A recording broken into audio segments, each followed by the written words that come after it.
അത് മലയാളികളുടെ മുമ്പിൽ എത്തരുത് എന്ന ഒരു വളരെ മോശമായ ഒരു അജണ്ട നമ്മുടെ മാധ്യമങ്ങൾക്കുണ്ട്. ഞാൻ ഒരു ആരോപണം ഉന്നയിക്കുകയല്ല.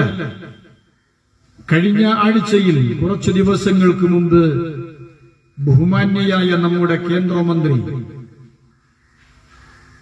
ശ്രീ നിർമ്മല സീതാരാമൻ മലയാളികളോട് സംവദിക്കുമ്പോൾ ആ പരിപാടിയിൽ മുൻപിൽ ഒരുപാട് മാധ്യമ പ്രവർത്തകർ ഇരിക്കുന്നുണ്ട്.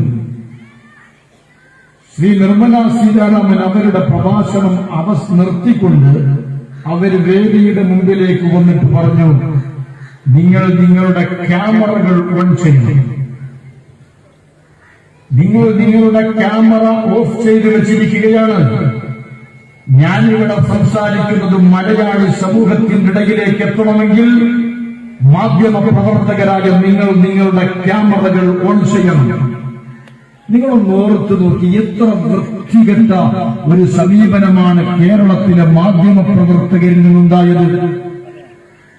ആരാധ്യയായ കേന്ദ്രമന്ത്രി പ്രഭാഷണം നടത്തുമ്പോ ആ കാര്യം ജനപദങ്ങളിലേക്ക് എത്തിച്ചു കൊടുക്കാൻ ഉത്തരവാദിത്വപ്പെട്ട മാധ്യമ പ്രവർത്തകർ അവരവരുടെ ക്യാമറ ഓഫാക്കിയിട്ട് ഇങ്ങനെ ഇരിക്കുകയാണ്. ആ ഒരു അവസ്ഥ നമ്മുടെ കേരളത്തിൽ ഉണ്ടാകുമ്പോ നമ്മുടെ പാർട്ടിയെക്കുറിച്ച്, നമ്മുടെ ഭാരത സർക്കാരിനെ കുറിച്ച്, അതിന്റെ വികസന പ്രവർത്തനങ്ങൾ ജനപദങ്ങളിലേക്ക് എത്തിക്കുക എന്നത് നമ്മുടെ ഓരോരുത്തരുടെയും ബാധ്യതയാണ്. അതുകൊണ്ടാണ് നമ്മൾ ഇതുപോലെയുള്ള പരിപാടികൾ സംഘടിപ്പിക്കുന്നത്. നമുക്ക് കൃത്യമായ രാഷ്ട്രീയമായ അവബോധമുണ്ടാകണം. നമ്മളെ പതിറ്റാണ്ടുകൾക്ക് മുമ്പ് പറഞ്ഞു പഠിപ്പിച്ച കാര്യങ്ങളിലൂടെ മുന്നോട്ട് പോകുന്നതിനപ്പുറം നമുക്ക് നമ്മുടെ പരിസരങ്ങളെ കാണുവാൻ, ഈ രാജ്യത്തിന്റെ അതിന്റെ കൃത്യമായ അവസ്ഥാന്തരങ്ങളെ കുറിച്ച് മനസ്സിലാക്കുവാൻ നമുക്ക് സാധിക്കണം. 1947 ആഗസ്റ്റ് 15 ഭാരത മഹാരാജ്യം സ്വതന്ത്രയായി യൂണിയൻ ജാക്ക് പതാക വലിച്ചു താഴ്ത്തി ഇന്ത്യയുടെ സ്വാതന്ത്ര്യമുള്ള ആകാശത്തിലേക്ക് അശോക സ്തംഭാലങ്കൃതമായ മൂവർണ്ണക്കൊടി വലിച്ചുയർത്തി ഈ രാജ്യം സ്വതന്ത്രമായത് പ്രഖ്യാപനം നടത്തിയത്. 200 വർഷം ഈ രാജ്യത്തെ ഭരിച്ചു മുടിച്ച, ഈ രാജ്യത്തെ അധിനിവേശിച്ച ബ്രിട്ടീഷുകാരനിൽ നിന്ന് രാജ്യം സ്വതന്ത്രയാകുമ്പോ ബ്രിട്ടീഷുകാരൻ പോകുന്നതിന് മുമ്പ് നമ്മളെ പറഞ്ഞു പഠിപ്പിച്ചത്, ഭാരത നിവാസികൾ, ഇന്ത്യക്കാരെന്ന് പറഞ്ഞാൽ നിങ്ങൾ 3ാം കിട പൗരന്മാരാണ്, നിങ്ങൾ 3ാം ലോക ജനതയാണ്, നിങ്ങൾ അധകൃതരാണ്, കറുത്തവരാണ്, ബുദ്ധിയില്ലാത്തവരാണ്, വിവരമില്ലാത്തവരാണ്, അറിവില്ലാത്തവരാണ്, നിങ്ങൾ 3ാം ലോക ജനതയാണ് എന്നാണ് പടിഞ്ഞാറുകാരൻ നമ്മളെ പഠിപ്പിച്ചത്. ഇന്ത്യക്കാരനായി ജനിക്കുകയും ഇന്ത്യക്കാരനായി ജീവിക്കുകയും, എന്നാൽ ഇന്ത്യക്കാരേക്കാൾ പടിഞ്ഞാറിന്റെ ശൈലിയെയും ജീവിത ചുറ്റുപാടുകളെയും സ്നേഹിച്ചോ പ്രണയിച്ച ജവഹർലാൽ നെഹ്റുവും പഠിപ്പിച്ചത്, ഈ രാജ്യത്തെ പൗരന്മാരെ നമ്മൾ 3ാം കിട രാജ്യമാണ്, നമ്മൾ വികസ്വര രാഷ്ട്രമാണ്.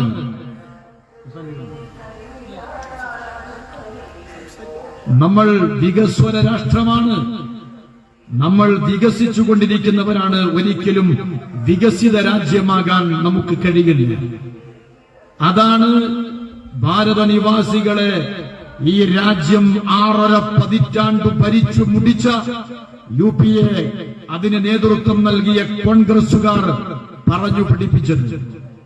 6.5 പതിറ്റാണ്ടിനിടയിൽ മുതുമുത്തച്ഛൻ പ്രധാനമന്ത്രിയായി, അമ്മൂമ്മ പ്രധാനമന്ത്രിയായി, അച്ഛൻ പ്രധാനമന്ത്രിയായി, യുവരാജാവ് പ്രധാനമന്ത്രി പദത്തിനു വേണ്ടി നെട്ടോട്ടമോടിക്കൊണ്ടിരിക്കുന്ന ഒരു സാഹചര്യം. എന്റെ പ്രിയപ്പെട്ടവരെ, എന്നാൽ കോൺഗ്രസുകാരന്റെ കിരാത ഭരണം അവസാനിപ്പിച്ചുകൊണ്ട് 2014 ബഹുമാന്യനായ ശ്രീ നരേന്ദ്രമോദിജി ഭാരത മഹാരാജ്യത്തിന്റെ ഇന്ദ്രപ്രസ്ഥത്തിൽ അദ്ദേഹം പ്രധാനമന്ത്രിയായി അവരോധിക്കപ്പെട്ട ആ ഒരു സാഹചര്യം, ആ മെയ് മാസം കഴിഞ്ഞ് അടുത്ത ആഗസ്റ്റ് കടന്നു വന്ന് ആഗസ്റ്റ് 15 അന്ന് ചെങ്കോട്ടയിൽ അവിടെ അശോക സ്തംഭാലങ്കൃതമായ മൂവർണ്ണക്കൊടി ആകാശത്തിലേക്ക് പതിയെ പതിയെ വലിച്ചുയർത്തി ആ സ്വതന്ത്രാഘോഷങ്ങളുടെ വേളയിൽ പ്രിയങ്കരനായ ശ്രീ നരേന്ദ്രമോദിജി പ്രഖ്യാപിച്ചു, നാം വികസ്വര രാഷ്ട്രമല്ല, നാം മൂന്നാം ലോക രാജ്യമല്ല, നാം വികസിത രാജ്യമാണ്. നമുക്ക് ലോകത്തിന്റെ മുമ്പിൽ വികസിത രാജ്യമായി മുന്നോട്ട് പോകാൻ ഈ നാട്ടിലുള്ള രാജ്യത്തിലുള്ള സകലമാന പൗരന്മാരും ഓരോരുത്തരും ഒന്നായി കൈകോർത്ത് പിടിച്ചു നിന്നുകൊണ്ട് ഈ രാജ്യത്തെ ലോകത്തിന്റെ മുമ്പിൽ നമുക്ക് അടയാളപ്പെടുത്തേണ്ടതുണ്ട് എന്ന് ദീർഘദൃഷ്ടിയുള്ള, ഇച്ഛാശക്തിയുള്ള, ദേശീയതയോടും ദേശത്തോടും കൂറുള്ള, ഈ രാജ്യത്തെ സ്നേഹിക്കുന്ന, രാജ്യത്തിന്റെ ജനപദങ്ങളെ സ്നേഹിക്കുന്ന, രാജ്യത്തിലെ ജനങ്ങളുടെ ഔന്നിത്യം സ്വപ്നം കണ്ട് സ്വപ്നം കാണലുകൾക്കപ്പുറം അത് ജീവിതത്തിന്റെ പഠന പ്രബോധന പ്രയോഗവൽക്കരണ പാതയിൽ സുന്ദരമായി പ്രവൃത്തി പദത്തിൽ കൊണ്ടുവന്ന ഒരു പ്രധാനമന്ത്രിയുടെ കരങ്ങളിലേക്ക് ഭാരത മഹാരാജ്യത്തിന്റെ അതിന്റെ ഭരണമെത്തിയപ്പോ എന്താണ് നമ്മൾ കണ്ടത്? ഇവിടെ അഭിമന്യനായ എന്റെ ജ്യേഷ്ഠ സഹോദരൻ ആലി ഹാജി സൂചിപ്പിച്ചല്ലോ, അതുപോലെ നമുക്ക് മുമ്പ് സംസാരിച്ച മനുലാൽ സൂചിപ്പിച്ചല്ലോ, 200 വർഷം ഈ രാജ്യത്ത് അടക്കി ഭരിച്ച ബ്രിട്ടൻ എന്ന് പറയുന്ന സൂര്യനസ്തമിക്കാത്ത സാമ്രാജ്യത്വ ശക്തികളെ ലോക സമ്പദ്ഘടനയിൽ 6ാം സ്ഥാനത്തേക്ക് പിന്തള്ളിക്കൊണ്ട് 5ാം സ്ഥാനത്തേക്ക് നരേന്ദ്രമോദിജിയുടെ ഇന്ത്യ കടന്നു വന്നത് എന്റെ പ്രിയപ്പെട്ടവരെ 6.5 പതിറ്റാണ്ട് ഭരിച്ചു മുടിച്ചവർ. നരേന്ദ്രമോദിജി രാജ്യത്തിന്റെ ഭരണമേറ്റെടുക്കുന്ന കാലഘട്ടത്തിൽ ഇന്ത്യ സമ്പദ്ഘടനയുടെ വിഷയത്തിൽ 14ാമത്തെ സ്ഥാനമാണ്. 9.5 കൊല്ലം നരേന്ദ്രമോദിജി ഭരണം നടത്തിയപ്പോ ഇന്ത്യ 5ാം സ്ഥാനത്തേക്ക് ഉയർന്നു വന്നു. എല്ലാ മേഖലയിലും നമ്മൾ നോക്കിയാൽ വികസനത്തിന്റെ, രാജ്യത്തിന്റെ പുരോഗതി ഉന്നതമായ അവസ്ഥയിൽ മുന്നോട്ടു പോകുന്നു. ശ്രീ നരേന്ദ്രമോദിജി ഈ രാജ്യത്തിന്റെ ഭരണമേറ്റെടുക്കുന്ന ആ കാലഘട്ടത്തിൽ ഈ രാജ്യത്തുണ്ടായിരുന്നതിന്റെ പ്രിയപ്പെട്ടവരെ 72 വിമാനത്താവളങ്ങളാണ് ഇന്ത്യയിൽ ഉണ്ടായിരുന്നത്.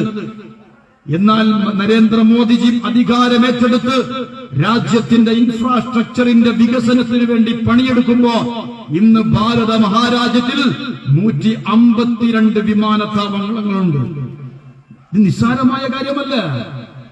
72 ഉണ്ടായിരുന്നത് ഇരട്ടിക്ക് മുകളിൽ 152ഓളം എയർപോർട്ടുകൾ കൊണ്ട് ഈ രാജ്യം സമ്പന്നമായത്. നരേന്ദ്രമോദിജി അധികാരമേറ്റെടുക്കുമ്പോൾ 18 സീപോർട്ടുകളാണ് ഭാരത മഹാരാജ്യത്തിൽ ഉണ്ടായിരുന്നതെങ്കിൽ ഇന്ന് അത് 36ആയി വർദ്ധിച്ചിരിക്കുന്നു. എന്റെ പ്രിയപ്പെട്ടവരെ, നരേന്ദ്രമോദിജി അദ്ദേഹം ഇൻഫ്രാസ്ട്രക്ചറിന്റെ വിഷയത്തിൽ മാത്രമല്ല, രാജ്യത്തെ സകലമാന പൗരന്മാരുടെയും അവരുടെ ജീവിതത്തിന്റെ ആ ജീവിതം ഔന്നിത്യത്തിലേക്ക് കൊണ്ടുവരാൻ അവരെ സകല തരത്തിലും സംസ്കരിച്ച് സമുദ്ധരിച്ച് അവരെ ലോകത്തിന്റെ മുമ്പിൽ നടക്കാൻ പര്യാപ്തമായ ഒരവസ്ഥയിലേക്ക് ഹസ്തദാനം ചെയ്ത് ഉയർത്തിയെടുക്കുവാൻ പരിശ്രമിച്ച ഒരു പ്രധാനമന്ത്രി. ഇത് കേവലം അവകാശ പ്രഖ്യാപനമാണോ? ഇത് കേവലം അവകാശവാദമാണോ? ഒരിക്കലുമല്ല. നമ്മളെല്ലാവരും ഇന്ന് ജീവിക്കുന്നവർ ഭാഗ്യവാന്മാരാണ്. കാരണം കൊറോണ എന്ന് പറയുന്ന COVID-19 എന്ന് പറയുന്ന ലോകത്തെ പിടിച്ചു കുലുക്കിയ മാരകമായ വൈറസ് ചൈനയിൽ നിന്നും അത് അവിടെ നിന്നാരംഭിച്ച് ലോകരാജ്യങ്ങളിലേക്ക് പടർന്നു പന്തലിച്ചപ്പോ ലോകത്തുള്ള സകലമാന ആരോഗ്യ പ്രവർത്തകരും ശാസ്ത്രജ്ഞന്മാരും ഡോക്ടർമാരും ലോകഭരണാധികാരികളും അവരൊക്കെ പകച്ചു നിന്ന ഒരു സന്ദർഭമുണ്ട്. WHO, വേൾഡ് ഹെൽത്ത് ഓർഗനൈസേഷൻ ലോക ആരോഗ്യ സംഘടന അവരന്ന് പ്രഖ്യാപിച്ചു, ഈ COVID-19 കൊണ്ട് ലോകത്തെ ഏറ്റവും കൂടുതൽ ആളുകൾ മരിച്ചു വീഴുക ഇന്ത്യയിലാണ്. കാരണം എന്താ? ഇന്ത്യക്കാർക്ക് വിവരമില്ല, അറിവില്ല, കഴിവില്ല, കറുത്തവനാണ്, അധകൃതനാണ്, ഒന്നിനും കൊള്ളാത്തവനാണ് എന്ന പടിഞ്ഞാറുകാരന്റെ ആ ഒരു പഴമൊഴിയുണ്ടല്ലോ, അത് ലോകാരോഗ്യ സംഘടന ആവർത്തിച്ചു. COVID-19 കൊണ്ട് ഏറ്റവും കൂടുതൽ കോടിക്കണക്കിന് ആളുകൾ ഇന്ത്യയിൽ മരിച്ചു വീഴും. ഐക്യരാഷ്ട്രസഭ കൂടുതൽ വിശദീകരിച്ചുകൊണ്ട് പറഞ്ഞു, COVID-19 എന്ന് പറയുന്ന രോഗം ബാധിച്ച് മരിച്ചു വീഴുന്ന കോടാനുകോടിയേക്കാൾ ഇന്ത്യയിൽ ആളുകൾ പട്ടിണി കൊണ്ട് മരിച്ചു വീഴും. ജോലിയില്ലാതെ, യാതൊരു മാർഗവുമില്ലാതെ പട്ടിണി കിടന്ന് ഇന്ത്യയിൽ ആളുകൾ മരിച്ചു വീഴുമെന്ന് ഐക്യരാഷ്ട്രസഭയും പ്രഖ്യാപിച്ചു. കാരണം എന്താ? ഇന്ത്യക്കാരന് വിവരമില്ല, അറിവില്ല, കഴിവില്ല, ബുദ്ധിയില്ല, ബുദ്ധിവികാസമില്ല എന്ന പടിഞ്ഞാറുകാരന്റെ ആ കാഴ്ചപ്പാട് മുന്നിൽ വെച്ചുകൊണ്ട് ലോകാരോഗ്യ സംഘടനയും ഐക്യരാഷ്ട്രസഭയും പറഞ്ഞു. എന്റെ പ്രിയപ്പെട്ടവരെ, എന്താ നമ്മൾ കണ്ടത്? ഈ കോവിഡ് വ്യാപനം നിയന്ത്രണത്തിനപ്പുറത്തേക്ക് കടന്നു വന്നപ്പോ രാജ്യത്തിന്റെ പ്രധാനമന്ത്രി രാജ്യത്തോട് വിളിച്ചു പറഞ്ഞു, എന്റെ രാജ്യത്തിലെ പൗരന്മാർ നിങ്ങളിപ്പോ എവിടെയാണോ അവിടെ നിന്നോണം, അവിടെ നിൽക്കണം, നിങ്ങളുടെ പ്രവർത്തനങ്ങൾ നിർത്തിവെക്കണം, അവിടെ നിൽക്കണം എന്ന് പറഞ്ഞൊരു പിതാവിനെ പോലെ അദ്ദേഹം പ്രഖ്യാപിച്ചു, രാജ്യത്തെ പൗരന്മാരുടെ കാര്യം ഞാൻ നോക്കിക്കോളാം. അത് കേവലം ഒരു പ്രഖ്യാപനം മാത്രമായിരുന്നില്ല, അത് കേവലം ഒരു അവകാശവാദം മാത്രമായിരുന്നില്ല. അദ്ദേഹം ക്രമബദ്ധമായി ഓരോ കാര്യങ്ങളും എണ്ണയിട്ട യന്ത്രം കണക്ക് ഊണമുറക്കവുമില്ലാതെ ഒരു പ്രധാനമന്ത്രി ഒരു രാജ്യത്തെ പൗരന്മാരെ ഒരു വീട്ടിലെ പിതാവിനെ പോലെ നോക്കിയത്, സംരക്ഷിച്ചു പിടിച്ചത് നിങ്ങൾക്കറിയുമോ? ഓരോ വീട്ടിലേക്കും പ്രായം ചെന്ന അമ്മമാർ ഓരോ വീട്ടുകാരികൾക്കും അവരുടെ അക്കൗണ്ടുകളിലേക്ക് ജനറൽ അക്കൗണ്ട് വഴി 500 രൂപ 5 മാസം തുടർച്ചയായി അയച്ചു കൊടുത്തത്. അതുമാത്രമല്ല നരേന്ദ്രമോദിജി ചെയ്തത്, രാജ്യത്തിന്റെ മുഴുവൻ പ്രവർത്തനങ്ങളും നിർത്തിവെച്ച് ആരോഗ്യ മേഖലയിൽ പ്രവർത്തിക്കുന്ന ആളുകളോട് പറഞ്ഞു, ഈ COVID-19 പ്രതിരോധിക്കുവാൻ എന്തെല്ലാം സന്നാഹങ്ങൾ നമുക്ക് വേണോ അതെല്ലാം നിങ്ങൾ ഒരു സെക്കൻഡ് പോലും പാഴാക്കാതെ നിർമ്മിച്ചുകൊണ്ടിരിക്കണം. രാജ്യത്ത് മാസ്കിന്റെ കമ്പനികൾ ഉണ്ടായി, അതുപോലെ ഗ്ലൗസുകൾ, അതുപോലെ COVID-19 പ്രതിരോധിക്കുവാനുള്ള PPE കിറ്റുകൾ രാജ്യത്ത് ഫാക്ടറികൾ തുടങ്ങി. അതുപോലെ കൃത്യമായി ഈ അസുഖത്തിൽ നിന്ന് ജനപദങ്ങൾക്ക് പിടിച്ചു നിൽക്കുവാൻ കഴിയുന്നുണ്ടോ? ഇന്ത്യക്കാരന് വിവരമില്ല എന്ന് പറഞ്ഞു പഠിപ്പിച്ച പടിഞ്ഞാറൻ രാജ്യങ്ങളിലേക്ക് അവർക്ക് COVID-19 പ്രതിരോധിക്കുവാനുള്ള അതിന്റെ പ്രതിരോധ മരുന്ന് കണ്ടുപിടിച്ച് ലോകരാജ്യങ്ങൾക്ക് മുഴുവനും അയച്ചു കൊടുത്ത് ഈ രാജ്യത്തെ പൗരന്മാർക്ക് അവർക്കത് ഫ്രീ ആയിട്ട്, അവർക്കത് സൗജന്യമായി നൽകിയത് ശ്രീ നരേന്ദ്രമോദിജി അധികാരം വാണരുന്ന ഭാരത മഹാരാജ്യമാണോ? ലോകത്താദ്യമായിട്ട് എല്ലാവർക്കും ഉപയോഗിക്കാൻ കഴിയുന്ന തുച്ഛമായ വിലക്ക് ഈ COVID-19 പ്രതിരോധിക്കുവാനുള്ള അതിന്റെ പ്രതിരോധ മരുന്ന് കണ്ടുപിടിച്ചത് ഈ പടിഞ്ഞാറുകാരൻ ആക്ഷേപിക്കുന്ന അധകൃതനാണ്, അതുപോലെ മാറ്റി നിർത്തപ്പെടേണ്ടവനാണ്, അസ്പൃഷ്ടരാണ് എന്ന് പടിഞ്ഞാറുകാരൻ ആരോപണമുന്നയിച്ച ഈ ഭാരതത്തിന്റെ പുത്രന്മാരാ കണ്ടുപിടിച്ചത്. എന്റെ പ്രിയപ്പെട്ടവരെ, രാജ്യത്തെ പൗരന്മാരെ, അവരെ ഓരോരുത്തരെയും ഞാനൊരു കാര്യം അലി ഹാജി ചോദിച്ച പോലെ ചോദിക്കുക. ഈ COVID-19 പ്രതിരോധ കുത്തിമരുന്ന് രാജ്യം മുഴുവനും ശ്രീ നരേന്ദ്രമോദിജി സൗജന്യമായി വിതരണം ചെയ്തപ്പോ എന്റെ കല്ലൂരാവിയിലുള്ള മുസ്ലിം ലീഗുകാരെ, ഇവിടെയുള്ള CPM-കാരെ ആധാർ കാർഡ് കാണിക്കാൻ പറഞ്ഞിരുന്നോ? ഹിന്ദുവാണോ മുസ്ലിമാണോ ക്രിസ്ത്യാനിയാണോ എന്ന് തെളിയിച്ചിട്ട് അതിന്റെ ആരോഗ്യ കേന്ദ്രങ്ങളിൽ പോയി ഇത് സ്വീകരിക്കണമെന്ന് പറഞ്ഞിട്ടുണ്ടോ? അല്ല. ഭാരത മഹാരാജ്യത്തിന്റെ പൗരനാണോ അവർക്ക് സൗജന്യമായി നൽകും. ഇതാണ് ഒരു പ്രധാനമന്ത്രി പ്രഖ്യാപിച്ചത്. അവിടെ ജാതിയില്ല, മതമില്ല, വർഗവർണ്ണ പഞ്ചായത്ത് വൈചിത്യ വൈഭിന്യങ്ങൾക്ക് അതീതമായി ഈ രാജ്യത്തെ പൗരന്മാരെ പരിഗണിച്ച ഒരു പ്രധാനമന്ത്രി. ലോകത്തിന്റെ മുമ്പിൽ എന്തേ സംഭവിച്ചത്? COVID-19 കൊണ്ട് അമേരിക്ക എന്ന് പറയുന്ന ലോക സാമ്രാജ്യത്വ ശക്തി അവരുടെ സമ്പദ്ഘടന കുത്തിപ്പോയി. ഭാരത മഹാരാജ്യത്തെ 200 കൊല്ലം അധിനിവേശിച്ചു അടക്കി ഭരിച്ച ബ്രിട്ടീഷുകാരൻ, അവരുടെ ബ്രിട്ടനിലെ പ്രധാനമന്ത്രിമാർ അവിടുത്തെ സാമ്പത്തിക രംഗം തകർന്നടിഞ്ഞ് അത് മുന്നോട്ട് കൊണ്ടുപോവാൻ സാധിക്കാതെ രാജിവെച്ച് 4-ലധികം പ്രധാനമന്ത്രിമാര് സ്ഥാനമൊഴിഞ്ഞു ബ്രിട്ടനിൽ. എന്നാൽ ഈ രാജ്യം എന്താ ചെയ്തത്? പ്രധാനമന്ത്രി കർഷകരോട് പറഞ്ഞു, ലോകാരോഗ്യ സംഘടന പറഞ്ഞു, ഐക്യരാഷ്ട്രസഭ പറഞ്ഞു, ഇന്ത്യക്കാരൻ പട്ടിണി കിടന്ന് മരിച്ചു വീടുമെന്ന്. എന്നാൽ പ്രധാനമന്ത്രി ഈ രാജ്യത്തെ 18 കോടിക്ക് മുകളിലുള്ള കർഷകരോട് പറഞ്ഞു, നിങ്ങൾ രാവും പകലും പണിയെടുത്ത് ഈ രാജ്യത്തെ പൗരന്മാരെ ഊട്ടേണ്ടത് നിങ്ങളാണ്, സംരക്ഷിച്ചു പിടിക്കണം. നമുക്ക് ഈ ഭാരത മഹാരാജ്യത്തെ ഉണർവ് നൽകി അദ്ദേഹം അവർക്ക് പ്രോത്സാഹനം നൽകി, അവർക്ക് സാമ്പത്തികമായ സഹായങ്ങൾ വാഗ്ദാനം ചെയ്തു, അവരെ പരിപോഷിപ്പിച്ചു കൊണ്ടുവന്നു.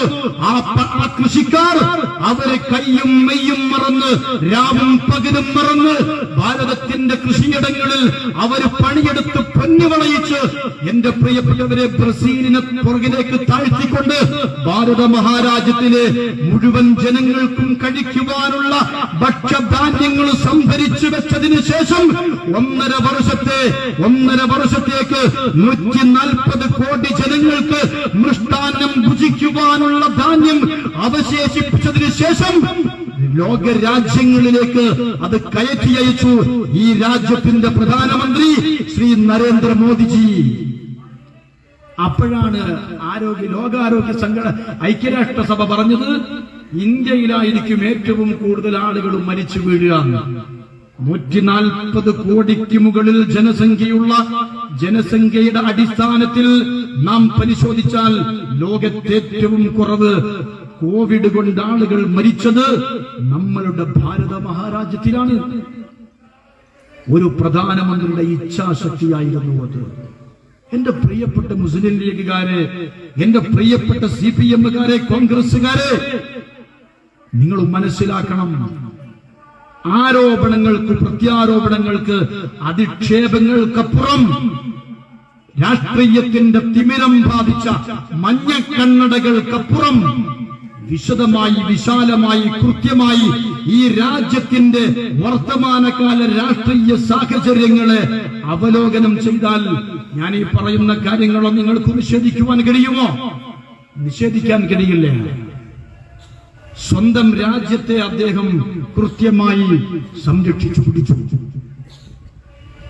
അതുപോലെ എല്ലാ നിലക്കുമുള്ള വികസന പ്രവർത്തനങ്ങളിൽ പ്രധാനമന്ത്രി കൃത്യമായ അദ്ദേഹത്തിന്റെ മേൽനോട്ടത്തിലും കൃത്യമായ സൂക്ഷ്മമായ അദ്ദേഹത്തിന്റെ പരിശോധനയിലും രാജ്യത്തെ മുഴുവൻ പ്രവർത്തനങ്ങളും എണ്ണയിട്ട യന്ത്രം പോലെ കൃത്യമായി മുന്നോട്ട് പോകുന്നു. ഒരു പ്രധാനമന്ത്രിയുടെ ദേശക്കൂറുള്ള ഒരു പ്രധാനമന്ത്രിയുടെ ശക്തമായ ഇടപെടലുകൾ കൊണ്ടാണ് നമുക്കത് സാധിച്ചത്. എന്നാൽ രാജ്യം ഈ അവസ്ഥയിൽ മുന്നോട്ട് പോകുമ്പോ, രാജ്യം ഈ സാഹചര്യത്തിൽ മുന്നോട്ട് പോകുമ്പോ നാം ജീവിക്കുന്ന വർത്തമാനകാല കേരളത്തിന്റെ അവസ്ഥാവിശേഷം എന്താണ്? കർഷകരെ പ്രോത്സാഹിപ്പിച്ച് കർഷകർക്ക് വേണ്ടിയിട്ട് അവരെ സംരക്ഷിക്കുവാനും സംസാരിക്കുവാനും അവരുടെ പ്രാപ്തിക്കും അവർക്ക് 2 കാലിൽ അഭിമാനത്തോടു കൂടി നിൽക്കുവാനുമുള്ള സർവസന്നാഹങ്ങളും ഒരു പ്രധാനമന്ത്രി ചെയ്തു കൊടുക്കുമ്പോ എന്താ കേരളത്തിന്റെ സാഹചര്യം? എന്താ? മാസങ്ങൾക്ക് മുമ്പ് പിണറായി വിജയൻ തിരുവനന്തപുരത്ത് അനന്തപുരിയിൽ കേരളീയം സംഘടിപ്പിച്ചത്, കേരളീയ മഹാമഹം സംഘടിപ്പിച്ചു. അനന്തപുരിയിൽ 27 കോടി രൂപ ദിവസങ്ങൾക്ക്, ചുരുങ്ങിയ ദിവസങ്ങൾക്ക് വേണ്ടി മാത്രം 27 കോടി രൂപ ഖജനാവിൽ നിന്നെടുത്ത് ധൂർത്തടിച്ച് നശിപ്പിച്ചു കളഞ്ഞു കേരളത്തിന്റെ മുഖ്യമന്ത്രി. ആ സന്ദർഭത്തിലാണ് കേരളീയ മഹാമഹം നടക്കുന്നതിന്റെ വേദിയിൽ പ്രിയങ്കരനായ ഈ നമ്മുടെ മുഖ്യമന്ത്രി ഇരിക്കുന്നു, അതിനപ്പുറത്ത് കമലടത്തിയിരിക്കുന്നു, അതിനപ്പുറത്ത് വീണമോളിരിക്കുന്നു, അതിനപ്പുറത്ത് വീണയുടെ മക്കൾ, ഇവരുടെ ഒരു ഫാമിലി, പിണറായി വിജയന്റെ കുടുംബത്തിന്റെ ഒരു ഫാമിലി ഇവന്റ് പോലെ ഈ കേരളത്തിന്റെ ഖജനാവ് എടുത്തിട്ട് ഇവരുടെ ഫാമിലി ഇവന്റ് നടത്തണോ? പിണറായി വിജയൻ എവിടേക്കും പോകുകയാണെങ്കിൽ ജീൻസും ടീഷർട്ടും ഇട്ടിട്ട് കമലടത്തേക്ക് കൂടെ പോകണം. അത് ഈ നാടിന്റെ ഖജനാവിന്റെ ചെലവ് കൊണ്ട് വേണോ? ഇനിയിപ്പോ ഈ നവകേരള സദസ്സും കഴിഞ്ഞ് മുഖ്യമന്ത്രി വീട്ടിലെത്തിയ ഉണ്ടാവാൻ പോണ കുഴപ്പം വലിയ കുഴപ്പമായിരിക്കും. കാരണം എന്താ, ഈ പറയുന്ന 1,10,00,000 ബസ്സിൽ കമലയിടത്തേക്ക് സീറ്റ് കൊടുത്തിട്ടില്ല. അതിന്റെ കുഴപ്പം ഇനിയിപ്പോ അവരാഭ്യന്തര കാര്യവും ഞാൻ അതിലേക്ക് പ്രവേശിക്കുന്നില്ല. കേരളീയ മഹാമഹം നടത്തി കോടാനുകോടികൾ ധൂർത്തടിച്ചു. 2 കോടി രൂപയാണ് അവര് ഭക്ഷണം കഴിക്കാൻ ഉപയോഗിച്ചത്. ഒരാള് 24. ഇവരെന്താ മിണുങ്ങിയതെന്ന് പടച്ചോനാണ്. ഞാൻ തമാശ പറയല്ല. ആ സമയത്താണ് ഇവിടുത്തെ പാവപ്പെട്ട കർഷകർ പ്രയാസപ്പെടുന്നത്. ആ സമയത്താണ് നമ്മുടെ പാലക്കാട്, അതുപോലെ ആലപ്പുഴയിൽ, കുട്ടനാട്ടിൽ കർഷകർ ജീവിതത്തിന് ഗത്യന്തരമില്ലാതെ ആത്മഹത്യ ചെയ്യുന്നത്. ഇവിടെ മണിനാട് സൂചിപ്പിച്ചല്ലോ, പ്രസാദ് എന്ന് പറയുന്ന ഒരു കർഷകൻ, അദ്ദേഹത്തിന്റെ സുഹൃത്തിനെ ഫോണിൽ വിളിക്കുന്നത് നമ്മൾ സോഷ്യൽ മീഡിയകളിൽ, ഇവിടുത്തെ ദൃശ്യ മാധ്യമങ്ങളിൽ നമ്മൾ കണ്ടില്ലേ. പ്രസാദ് പറയാ, ഞാൻ ജീവിതത്തിൽ തോറ്റുപോയവനാണ്, ഞാൻ ജീവിതത്തിൽ പരാജയപ്പെട്ടു പോയവനാണ്. പ്രസാദ് എങ്ങനെയാ തോറ്റത്? പ്രസാദ് കബഡി കളിക്കാൻ പോയി തോറ്റതല്ല. പ്രസാദ് കേരളത്തിലെ ഞാനും നിങ്ങളുമടക്കമുള്ള മലയാളികൾക്ക് നമുക്ക് ഭക്ഷണം കഴിക്കാൻ വേണ്ടി, ഭരത് മമ്മൂട്ടി പറഞ്ഞല്ലോ, കർഷകൻ കാല് ചേറിൽ വെക്കുമ്പോഴാണ് നമ്മൾ കൈകൾ ചോറിൽ വെക്കുന്നതെന്ന് മമ്മൂട്ടി പറഞ്ഞല്ലോ. കേരളത്തിന്റെ മണ്ണിന്റെ മക്കളെ അവരെ ഊട്ടാൻ വേണ്ടി, അവർക്കൊരു പിടി അന്നത്തിന് വേണ്ടി വയലിൽ പണിയെടുത്ത് നെല്ല് വിളയിപ്പിച്ച് സ്വർണം വിളയിപ്പിച്ച് പ്രസാദ് അത് കൊണ്ടുപോയി കൊടുക്കുമ്പോ പ്രസാദിനെ പോലെയുള്ള കർഷകർക്ക് അവരുടെ വിഹിതം കൊടുക്കാൻ മുഖ്യമന്ത്രി പിണറായി വിജയന്റെ ഖജനാവിൽ പൈസയില്ല എന്ന്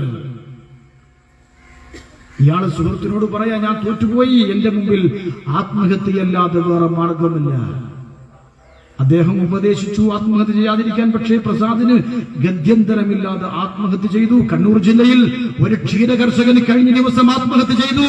അതുപോലെ കർഷകരെല്ലാവരും അവരിങ്ങനെ ജീവിക്കുവാനുള്ള ഗത്യന്തരമില്ലാതെ ആത്മഹത്യയിൽ അവര് അഭയം പ്രാപിക്കുമ്പോ മുഖ്യമന്ത്രിയുടെ പുതിയ പരിപാടി എന്താ? മുഖ്യമന്ത്രിയുടെ പുതിയ പരിപാടി ഇപ്പൊ നമ്മളെ ഇവിടുന്നാണല്ലോ, നിങ്ങളെ കാസർഗോഡ് നിന്നാണല്ലോ ഉദ്ഘാടനം കഴിഞ്ഞത്.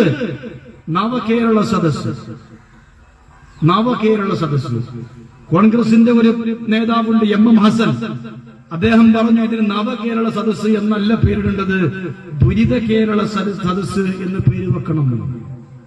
എനിക്ക് CPM-കാരനോട് പറയാനുള്ളത്, നിങ്ങളുടെ മുഖ്യമന്ത്രി ഈ കേരളത്തിന്റെ പ്രാന്തപ്രദേശങ്ങളെ മലീമസമാക്കിക്കൊണ്ട് നടത്തുന്ന ഈ നവകേരള സദസ്സെന്ന് പറഞ്ഞ് പേരിട്ടിരിക്കുന്ന ഈ പരട്ട സദസ്സുണ്ടല്ലോ, അതിന് നിങ്ങൾ പോവേണ്ടത് 1,10,00,000 രൂപ വിലയുള്ള കാരവനിലല്ല, ഭാരത് ബെൻസിന്റെ മനോഹരമായ ബസ്സിലല്ല, മറിച്ച് നിങ്ങളുടെ മുഖ്യമന്ത്രിയോട് പറയണം, കാളവണ്ടികൾ നിരത്തിലേക്ക് കൊണ്ടുവന്ന് വരി വരിയായി നിർത്തണം. ആ കാളവണ്ടിക്ക് മുമ്പിലേക്ക് കേരളത്തിന് ഗത്യന്തരമില്ലാതെ കടക്കടിയിലകപ്പെട്ട് ആത്മഹത്യയുടെ മുമ്പിൽ അഭയം പ്രാപിച്ച പാവപ്പെട്ട കർഷകന്മാരെ കൊണ്ടുവന്നിട്ട് ഈ കാളവണ്ടിയിൽ അവരുടെ കഴുത്തുമായി ബന്ധിച്ച് പിണറായി വിജയൻ ചാട്ടവാറെടുത്തി ആത്മഹത്യക്ക് നിൽക്കുന്ന പാവപ്പെട്ട കർഷകന്റെ മുതുകത്ത് ആഞ്ഞാനടിച്ചിട്ട് പറയണം, ഞാൻ നടത്തുന്ന ചിരന്തന പുരാതന പ്രാചീന പൗരാണിക പ്രാകൃത കേരളത്തിന്റെ യാത്രയാണിത്. അങ്ങനെയാ നിങ്ങൾ നിങ്ങളുടെ യാത്ര നടത്തേണ്ടത്. അതല്ലാതെ 1,10,00,000 രൂപ വിലയുള്ള ഭാരത് ബെൻസിന്റെ കൊട്ടാര സമാനമായ കാരവൻ ബസ്സിലല്ല. എന്നിട്ട് വലിയ കോമഡി എന്താണെന്നറിയോ? പ്രത്യേക ആക്ഷൻ കാണിച്ച് എതിരാളികളെയൊക്കെ തകർത്തെറിയുന്ന മുഖ്യമന്ത്രിക്ക് 2 അടി താഴത്തേക്ക് സ്റ്റെപ്പ് ഇറങ്ങി ഈ ബസ്സിൽ നിന്ന് ഇറങ്ങാൻ പറ്റാഞ്ഞിട്ട് ബസ്സിന്റെ ഡോറിന്റെ മുമ്പിൽ ലിഫ്റ്റ് വെച്ചിരിക്കുകയാണ്. എന്നിട്ട് ഇവിടെ ഒലക്ക മുണങ്ങിയ പോലെ ഇവിടെ ഇങ്ങനെ നിൽക്കുക. എന്നിട്ട് അതിങ്ങനെ പതുക്കെ ഇങ്ങനെ ഇറങ്ങി വരുന്നു, അതിൽ നിന്ന് ഇങ്ങോട്ട് ഇറങ്ങി പോവുക. കഷ്ടം. നിങ്ങൾ ചിരിക്കാൻ വേണ്ടി പറഞ്ഞതല്ല. നിങ്ങളെന്നാലും എത്രമാത്രം പരിഹാസ്യമാണത്. 10ാം നിലയിൽ നിന്ന് താഴത്തേക്ക് ഇറങ്ങുകയാണെങ്കിൽ അതൊരു അന്തസ്സുണ്ട്. 2 അടി താഴേക്ക് ഇറങ്ങാം, ഒരു മുഴുവൻ മനുഷ്യൻ ഇങ്ങനെ ഒന്ന് നിൽക്കുക അതിന്റെ മുമ്പിൽ ഒലക്ക മുണങ്ങിയ പോലെ. കഷ്ടം. എന്നിട്ട് ഇടുക്കിയിലെ അന്നമ്മച്ചേടത്തി എന്ന് പറയുന്ന പാവപ്പെട്ട ഒരു വയോധികയായ സ്ത്രീ, അവര് ജീവിക്കുവാൻ ഗത്യന്തരമില്ലാതെ ഒരു നേരത്തെ കഞ്ഞിക്കൊരു ചമ്മന്തി അരക്കാൻ 2 കഷ്ണം ചെറിയുള്ളിയില്ലാതെ പച്ചമുളകില്ലാതെ പട്ടിണി കിടന്നപ്പോ അവരൊരു പിച്ചച്ചട്ടിയുമായി ജനപദങ്ങളുടെ മുമ്പിൽ വന്നിട്ട് പറഞ്ഞു, വിശക്കുന്നുണ്ട്, വല്ലതും തരുവോ എന്ന് ചോദിച്ചപ്പോ ദേശത്തിന്റെ അപമാനം പോലെ ദേശാപമാനി കണ്ടശെഴുതുക. അന്നമ്മച്ചേടത്തി കോടീശ്വരിയാണ്. അന്നമ്മച്ചേടത്തിന്റെ വലിയ മോള് ലണ്ടനിലാണ്, ചെറിയ മോള് അമേരിക്കയിലാണ്. കഷ്ടം, പരമ കഷ്ടം. എറണാകുളത്ത് 2 വയോധികരായ ദമ്പതികൾ മരുന്ന് വാങ്ങാൻ ഒരു നേരത്തെ പനിക്ക് ഒരു നേരത്തെ ഗുളിക, ഒരു പാരാസെറ്റാമോള് വാങ്ങാൻ പണമില്ലാതെ പ്രയാസപ്പെട്ടപ്പോ നിരത്തിലേക്ക് ഇറങ്ങിയപ്പോ അവരോട് ഭർസിക്കുന്ന, അവരെ തെറി വിളിക്കുന്ന ഒരു വല്ലാത്ത അവസ്ഥയിലേക്ക് കേരളത്തിന്റെ രാഷ്ട്രീയം പോകുമ്പോ കർഷകരിങ്ങനെ പ്രയാസപ്പെടുന്നതിന്റെ കാരണം എന്താ? ഇവര് പറയാ കേന്ദ്രം തരുന്നില്ല, കേന്ദ്രം തരുന്നില്ല, കേന്ദ്രം ഫണ്ട് അനുവദിക്കുന്നില്ല. എന്നാൽ ഇവരുടെ ശമ്പള വർധനവിനും ഇവർക്ക് കണ്ണാട വാങ്ങാനും ഇവർക്ക് പെർഫ്യൂം വാങ്ങാനും. ഇപ്പൊ നമ്മളെ മന്ത്രി ഉണ്ടല്ലോ, എന്തുട്ടോ അവരുടെ പേര് എന്തുട്ടാ ബിന്ദു അല്ലേ? അവർക്ക് കടുത്ത പല്ലുവേദന കാരണം പല്ലുവേദനക്ക് സൂചി വെക്കാൻ വേണ്ടി 10,000 റുപ്യ, 10,000 ആണോ 12,000 താഴെ. അല്ല, പല്ലുവേദന വല്ലാത്ത ഇടങ്ങേറ് തന്നെയാണ്. പല്ലുവേദന എനിക്കുണ്ടായിട്ടില്ല, ഇല്ലാതിരിക്കട്ടെ. പല്ലുവേദന ഉണ്ടായിട്ടുള്ള എന്റെ ഉമ്മയൊക്കെ വല്ലാത്ത ഇടങ്ങേറാണ്. അപ്പൊ നമ്മളെ മന്ത്രിക്ക് അതെല്ലാവരും ഒന്ന് ആശീർവദിച്ച് അനുമോദിച്ചു കൊടുത്തോണം. നാട്ടിലെ ആളുകൾ പട്ടിണി കിടക്കുമ്പോ പല്ലുവേദനക്ക് പൊന്നാര മന്ത്രിയെ ഒരു പെയിൻ കില്ലർ കുടിച്ചാ പോലെ, അല്ലെങ്കിൽ നിങ്ങളെ പൈസക്കാരത്തിയല്ലേ, അവനാന്റെ കീശിന്ന് കായെടുത്ത് വാങ്ങിയാ പോരെ. എന്നിട്ട് കേരളത്തിന്റെ ഖജനാവിൽ നിന്ന് പല്ലുവേദനക്ക് 12,000 താഴെ എഴുതി വാങ്ങി. ഇവർക്കൊക്കെ വയറിളക്കം പിടിക്കാതെ കിട്ടെ, പിടിച്ചാൽ ഇടങ്ങേറാവുന്നു. പല്ലുവേദനക്ക് 12,000. അള്ളാഹ് കാക്കട്ടെ. ഞാൻ പറഞ്ഞു വരുന്നത് കേരളത്തിലെ കർഷകർ ആത്മഹത്യ ചെയ്യാനുള്ള കാരണം കേന്ദ്രമാണ് എന്ന് പറയുന്ന ആളുകൾ, ആ തെറ്റിദ്ധാരണയിൽ ഈ പറയുന്ന കല്ലൂരാവിയിൽ ആരെങ്കിലും അകപ്പെട്ടിട്ടുണ്ടെങ്കിൽ ഞാൻ പറയട്ടെ, മാസങ്ങൾക്ക് മുമ്പ് കേന്ദ്രമന്ത്രി, ഈ അഗ്രികൾച്ചറിന്റെ കൃഷി വകുപ്പ് മന്ത്രിയായ ഈ മധ്യപ്രദേശിൽ നിന്നുള്ള നരേന്ദ്രസിംഗ് തോമർ എന്ന് പറയുന്ന കേന്ദ്ര ക്യാബിനറ്റ് മന്ത്രി കേരളത്തിൽ വന്നപ്പോ കേരളത്തിലെ മാധ്യമ പ്രവർത്തകര് അവരദ്ദേഹത്തോട് ചോദിച്ചു, ഇതാ കേരളത്തിലെ കർഷകരൊക്കെ ആത്മഹത്യയുടെ മുനമ്പിലാണ്, അവർക്ക് ഗത്യന്തരമില്ല, എന്താ നിങ്ങൾ കേന്ദ്രം ഫണ്ട് അനുവദിക്കാത്തത് എന്ന് അദ്ദേഹത്തോട് ചോദിച്ചപ്പോ ശ്രീ തോമർ കൃത്യമായി വസ്തുനിഷ്ഠപരമായി കണക്ക് അവതരിപ്പിച്ചുകൊണ്ട് പറഞ്ഞു, ഞങ്ങൾ കേരളത്തിന് യാതൊരു വകയും ഒരു വിഹിതം, 1 രൂപ പോലും പെൻഡിംഗ് ഇല്ല, കുടിശ്ശികയില്ല, മുഴുവനും കൊടുത്തിട്ടുണ്ട് എന്ന്. നാം ജീവിക്കുന്ന വർത്തമാനകാല കേരളത്തിന്റെ അവസ്ഥാവിശേഷം എന്താണ്? കർഷകരെ പ്രോത്സാഹിപ്പിച്ച് കർഷകർക്ക് വേണ്ടിയിട്ട് അവരെ സംരക്ഷിക്കുവാനും സമുദ്ധരിക്കുവാനും അവരുടെ പ്രാപ്തിക്കും അവർക്ക് 2 കാലിൽ അഭിമാനത്തോടു കൂടി നിൽക്കുവാനുമുള്ള സർവസന്നാഹങ്ങളും ഒരു പ്രധാനമന്ത്രി ചെയ്തു കൊടുക്കുമ്പോ എന്താ കേരളത്തിന്റെ സാഹചര്യം? എന്താ? മാസങ്ങൾക്ക് മുമ്പ് പിണറായി വിജയൻ തിരുവനന്തപുരത്ത് അനന്തപുരിയിൽ കേരളീയം സംഘടിപ്പിച്ചത്, കേരളീയ മഹാമഹം സംഘടിപ്പിച്ചു. അനന്തപുരിയിൽ 27 കോടി രൂപ ദിവസങ്ങൾക്ക്, ചുരുങ്ങിയ ദിവസങ്ങൾക്ക് വേണ്ടി മാത്രം 27 കോടി രൂപ ഖജനാവിൽ നിന്നെടുത്ത് പൂർത്തടിച്ച് നശിപ്പിച്ചു കളഞ്ഞു കേരളത്തിന്റെ മുഖ്യമന്ത്രി. ആ സന്ദർഭത്തിലാണ് കേരളീയ മഹാമഹം നടക്കുന്നതിന്റെ വേദിയിൽ പ്രിയങ്കരനായ നമ്മുടെ മുഖ്യമന്ത്രി ഇരിക്കുന്നു, അതിനപ്പുറത്ത് കമലെടുത്തിയിരിക്കുന്നു, അതിനപ്പുറത്ത് വീണമോളിരിക്കുന്നു, അതിനപ്പുറത്ത് വീണയുടെ മക്കൾ, ഇവരുടെ ഒരു ഫാമിലി, പിണറായി വിജയന്റെ കുടുംബത്തിന്റെ ഒരു ഫാമിലി ഇവന്റ് പോലെ ഈ കേരളത്തിന്റെ ഖജനാവെടുത്തിട്ട് ഇവരുടെ ഫാമിലി ഇവന്റ് നടത്തണോ? പിണറായി വിജയൻ എവിടേക്ക് പോകുകയാണെങ്കിൽ ജീൻസും ടീഷർട്ടും ഇട്ടിട്ട് കമലടത്തേക്ക് കൂടെ പോണം. അത് ഈ നാടിന്റെ ഖജനാവിന്റെ ചെലവ് കൊണ്ട് വേണോ?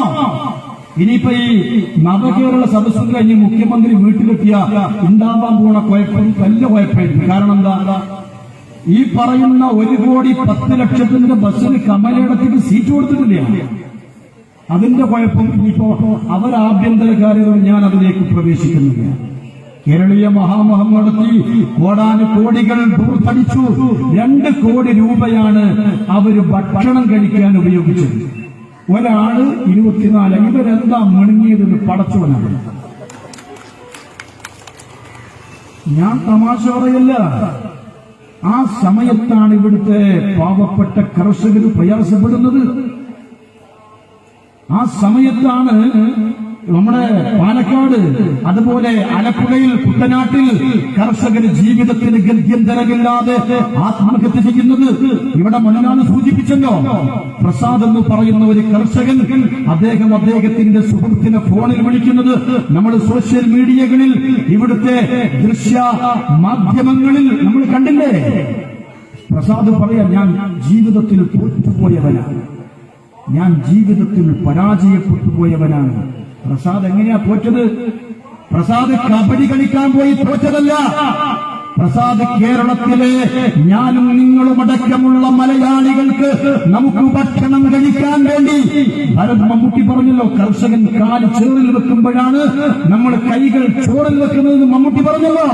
കേരളത്തിന്റെ മണ്ണിന്റെ മക്കളെ അവരെ ഊട്ടാൻ വേണ്ടി, അവർക്കൊരു പിടി അന്നത്തിന് വേണ്ടി വയലിൽ പണിയെടുത്ത് നെല്ല് വിളയിപ്പിച്ച് സ്വർണം വിളയിപ്പിച്ച് പ്രസാദ് അത് കൊണ്ടുപോയി കൊടുക്കുമ്പോ പ്രസാദിനെ പോലെയുള്ള കർഷകർക്ക് അവരുടെ വിഹിതം കൊടുക്കാൻ മുഖ്യമന്ത്രി പിണറായി വിജയന്റെ ഖജനാവിൽ പൈസയില്ല എന്ന്.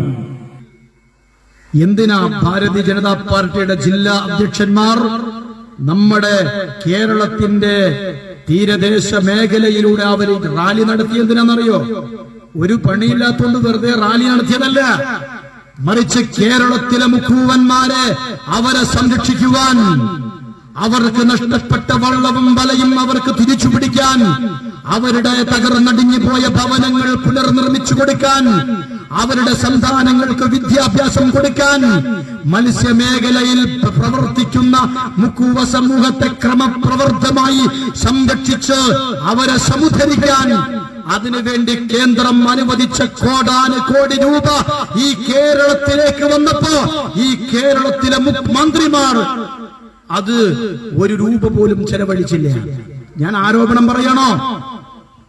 മാസങ്ങൾക്ക് മുമ്പാണ് ഗുജറാത്തിൽ നിന്നുള്ള കേന്ദ്രമന്ത്രി ശ്രീ പർഷോത്തം രൂപാലാജി എന്ന് പേരുള്ള കേന്ദ്രമന്ത്രി, നരേന്ദ്രമോദിജിയുടെ ഗുരുതുല്യനായ മനുഷ്യനാണ് അദ്ദേഹം.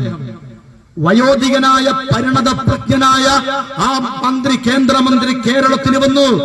അദ്ദേഹം ഈ പറയുന്ന കോഴിക്കോടും അതുപോലെ തിരുവനന്തപുരത്തും അതുപോലെ എറണാകുളത്തും തീരദേശ മേഖലകൾ സന്ദർശിച്ചപ്പോ കേന്ദ്രം അനുവദിച്ച കോടാനുകോടിയിൽ ഒരു ചില്ലിക്കാശ് പോലും ആ മേഖലയിൽ അവിടെ ഉപയോഗപ്പെടുത്താത്തത് കണ്ടപ്പോ, ഒരു പ്രവർത്തനവും നടത്തിയത് കാണാതെ വന്നപ്പോ ശ്രീ പർഷോത്തം രൂപാലാജി അതിനെക്കുറിച്ച് ശക്തമായി ചോദിച്ചപ്പോ കേരളത്തിലെ മന്ത്രിമാർ സാർ വിളികളുമായി അദ്ദേഹത്തിന്റെ മുമ്പിൽ പഞ്ചപുച്ഛമടക്കി ഓച്ചാനിച്ചിരുന്നത് നമ്മൾ കണ്ടിട്ടില്ലേ.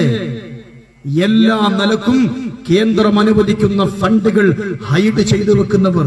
കഴിഞ്ഞ മാസം നമ്മുടെ തൃശൂരിലേക്ക് ശ്രീമതി അശ്വനി കുമാർ ചൗബെ എന്ന് പേരുള്ള മന്ത്രി കടന്നു വന്നു, കേന്ദ്രമന്ത്രി കടന്നു വന്നു. അവര് തൃശൂർ ജില്ലയിൽ സന്ദർശിക്കുന്നതിനിടയിൽ ഗുരുവായൂർ ക്ഷേത്രത്തിലേക്ക് അവർ ചെന്നു. ഗുരുവായൂരിലേക്ക് അവർ വന്നപ്പോ ഗുരുവായൂർ നഗരസഭയുടെ വികസനത്തിന് വേണ്ടി കേന്ദ്രം അനുവദിച്ച അമൃതം പദ്ധതിയിൽ കേന്ദ്രം അനുവദിച്ച കോടാനുകോടി രൂപയിൽ 1 രൂപ പോലും ഗുരുവായൂർ നഗരസഭയിൽ വിനിയോഗിക്കാത്തത് കണ്ടപ്പോ അശ്വനി കുമാർ ചൗബെ അവര് ഗുരുവായൂർ നഗരസഭയുടെ സെക്രട്ടറിയെ വിളിച്ചു ശക്തമായ താക്കീത് ചെയ്തു. എന്റെ അടുത്ത സന്ദർശനത്തിന് മുമ്പ് ഈ പ്രവർത്തനം പൂർത്തീകരിച്ച് ജനങ്ങൾക്ക് തുറന്നു കൊടുക്കണം. എന്റെ പ്രിയപ്പെട്ടവരെ, ഈ പറയുന്ന കേന്ദ്രത്തിന്റെ പദ്ധതികളൊന്നും നടപ്പിൽ വരുത്താതെ അതൊക്കെ ഇങ്ങനെ ഒച്ചടയുന്ന വേഗതയിൽ ആ പ്രവർത്തനങ്ങളുമായിട്ട് ഇവര് മുന്നോട്ട് പോകുന്നതിന്റെ കാരണം എന്താണെന്ന് നിങ്ങൾക്കറിയോ? 2024 നരേന്ദ്രമോദിജിയെ അധികാരത്തിൽ നിന്ന് താഴെയിറക്കും. അതിനുവേണ്ടി ഞങ്ങളെല്ലാവരും കൂടി ഒരു മൂവ്മെന്റ് ഉണ്ടാക്കിയിട്ടുണ്ട്. ആ മൂവ്മെന്റിന്റെ പേരെന്താ? എന്താ പുതിയ മൂവ്മെന്റിന്റെ പേര്?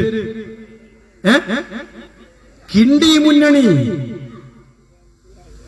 INDIA ഒന്നുമല്ല, കിണ്ടി മുന്നണി എന്ന് പറഞ്ഞിട്ട് ഒരു മുന്നണിയായിട്ട് ഇവർ വന്നിരിക്കുന്ന.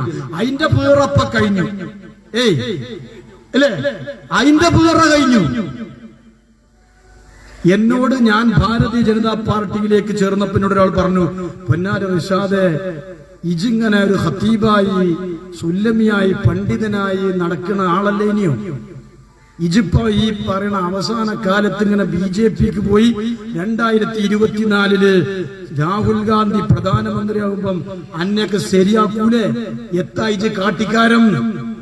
അപ്പൊ ഞാൻ ആ സമയത്ത് ഇങ്ങനെ ആകാശത്തേക്ക് അൽഹംദുലില്ലാ എന്ന് പറഞ്ഞു. കാരണം എന്താണെന്നറിയോ? രാഹുൽ ഗാന്ധി 2024 പ്രധാനമന്ത്രിയാകും എന്ന് വിശ്വസിക്കുന്ന നിഷ്കളങ്കരായ പാവപ്പെട്ട സാധുക്കളായ ആളുകൾ ജീവിച്ചിരിക്കുന്ന ഒരു കാലത്ത് ഖിയാമത്ത് നാൾ പോലും ഉണ്ടാവില്ല, ലോകാവസാനം ഉണ്ടാവില്ല. ദജ്ജാല് വരൂല, യജൂജും മൗജൂജും വരൂല. വന്നിട്ട് എന്തോ അലക്ക കാട്ടാനാ? ഇമാതിരി സാധുക്കളെ കയ്യിൽ കിട്ടിയിട്ട് ദജ്ജാലിനുണ്ട്. ദജ്ജാൽ എന്ന് പറഞ്ഞ അന്തിക്രിസ്തു വളരെ ക്രൂരനാണ്. ഈ സാധുക്കളെ കിട്ടിയ ദജ്ജാലിന് കുറവാവൂലേ? മനസ്സിലായോ? അതിന്റെ പീറ തീർന്നില്ലേ? രാജസ്ഥാൻ, ഛത്തീസ്ഗഡ്, മധ്യപ്രദേശ് പൊടി പോലുമില്ല കണ്ടുപിടിക്കാൻ എന്ന് പറഞ്ഞ രീതിയിലേക്ക് തകർന്നടിഞ്ഞു പോയവർ ഇപ്പൊ ഇന്ത്യ മുന്നണിന്റെ യോഗം വിളിച്ചിട്ടുണ്ട്. കിണ്ടി മൂവ്മെന്റിന്റെ യോഗം വിളിച്ചു. മമത പറഞ്ഞു എനിക്ക് മുട്ടുംകാലിന് സുഖമില്ല. നിതീഷ് കുമാർ പറഞ്ഞു ചെറിയൊരു പല്ലുവേദന. ഓരോരുത്തർ പറഞ്ഞ അതാ.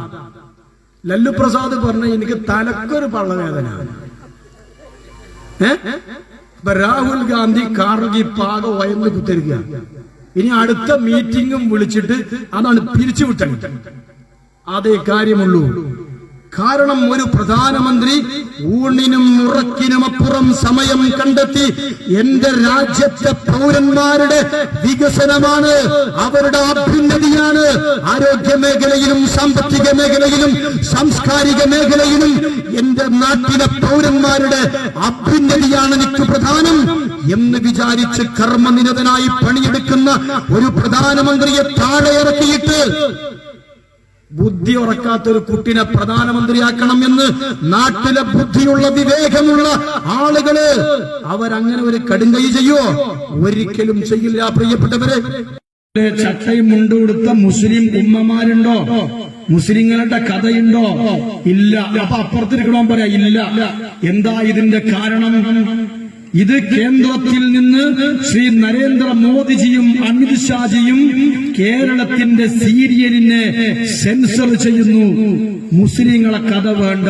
അപ്പൊ ഇത് കേൾക്കുന്ന പിരാന്തന്മാരിങ്ങനെ ചെന്നലേ, എന്നാലും വലും വല്ലാത്ത മനുഷ്യന്മാരെന്നെ സീരിയല് പോലും വലും വെറുതെ വിടുന്നില്ലല്ലോ എന്ന് ആവലാതി കൂടുതൽ ആര്? മലയാളികൾ എന്ന് പറയുന്ന പ്രബുദ്ധ കേരളീയർ, പ്രബുദ്ധ പ്രബുദ്ധം വേണ്ട, ഒലക്കാപ്പുണ്ണാക്കും വേണ്ട, കേവലം ബുദ്ധിയുണ്ടെങ്കിൽ പ്രബുദ്ധിയൊന്നും വേണ്ട. ഒരു ഇല്ലം കെട്ടിക്കാനുള്ള വറ്റെങ്കിലും തിന്നതിന്റെ ഒരു ബുദ്ധിയുണ്ടെങ്കിൽ എന്റെ പ്രിയപ്പെട്ടവരെ, ഈ പെണ്ണ് തോന്നിവാസം വിളിച്ചു പറയുമ്പോ നിങ്ങൾ ആലോചിക്കണ്ടേ? എന്നാണ് ഈ പറയുന്ന ഭാരത മഹാരാജ്യത്തിന്റെ ഭരണാധികാരികളായി ശ്രീ നരേന്ദ്രമോദിജിയും അമിത്ഷാജിയും വന്നിട്ട് 9.5 കൊല്ലമായിട്ടുള്ളൂ അല്ലേ? ഈ 9.5 കൊല്ലത്തിന് മുമ്പ് ഈ കേരളം ഉണ്ടായിരുന്നല്ലോ. 9.5 കൊല്ലങ്ങൾക്ക് മുമ്പ് നരേന്ദ്രമോദിജിയും അമിത്ഷാജിയും കേന്ദ്രത്തിൽ പ്രധാനമന്ത്രിയും ആഭ്യന്തരമന്ത്രിയുമാകുന്നതിന് മുമ്പും ഈ കേരളമുണ്ടല്ലോ. ഈ കേരളത്തിന് സിനിമയും സീരിയലും ഉണ്ടല്ലോ. നരേന്ദ്രമോദിജി അധികാരത്തിൽ വരുന്നതിന് മുമ്പ് കേരളത്തിലെ സീരിയൽ ഏതായിരുന്നു? 6 മണിയായാൽ സൂര്യ ടിവിയിൽ ഹിയാനിലകത്ത് സൈനബ, 6:30 മണിക്ക് കിളർ നബിയെ കണ്ട നഫീസ അല്ലെ? പിന്നെ ഏഷ്യാനെറ്റ്, അതുപോലെ സൂര്യ TV, അങ്ങനെയുള്ള ചാനലുകൾ. അതിലൊക്കെ ഏതായിരുന്നു?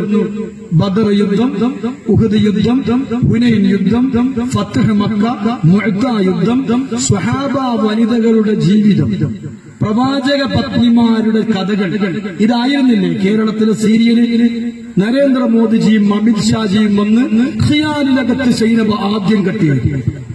പിറ്റേ മാസം കിണർ നബിയെ കണ്ട നഫീസ, അതും നിർത്തലാക്കി. എന്നിട്ട് കണ്ട നായന്മാരും ഹിന്ദുക്കളും സീരങ്ങട്ടുണ്ടാക്കി.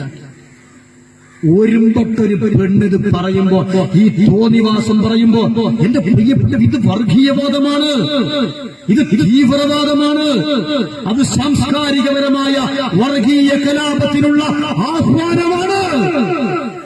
നിങ്ങൾ മനസ്സിലാക്കണം, അത് തീവ്രവാദത്തിന്, വർഗീയവാദത്തിനുള്ള ആഹ്വാനമല്ലേ? തീവ്രവാദം, ഭീകരവാദം എന്ന് പറഞ്ഞാൽ എല്ലാ മേഖലയിലുമുണ്ട്. ഇത് സാംസ്കാരികപരമായ തീവ്രവാദമാണ്. ഈ സഖാവ് വർഷം നടത്തിയത് സാംസ്കാരികപരമായ